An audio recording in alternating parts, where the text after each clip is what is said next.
খলিফাতুল মুসলিমিন ওমর ওই আব্দুল্লাহর বাড়িতে গেল। জননী মা তাড়াতাড়ি করে বেরিয়ে আসলো। বেরিয়ে আসার পরে বলছেন, মা ও জননী মা, আপনার বেটা আব্দুল্লাহ কোথায় আছে? যাকে ফজরের জমাতে আমি শামিল পেলাম না, ফজরের জমাতে যাকে দেখতে পেলাম না। ও খলিফাতুল মুসলিমিন ওমর, কি বলবো আমার বেটা সম্পর্কে? সারা রাত জিকির করেছে, কোরআন তেলাওয়াত করেছে, নফল নামাজ আদায় করেছে। আমার বেটা ফজরের আজানের 10 মিনিট কি 15 মিনিট কি 20 মিনিট পূর্বে ঘুমিয়ে গিয়েছে।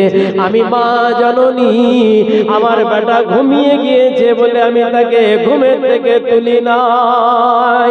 হযরত ওমর ফারুক রাদিয়াল্লাহু তাআলা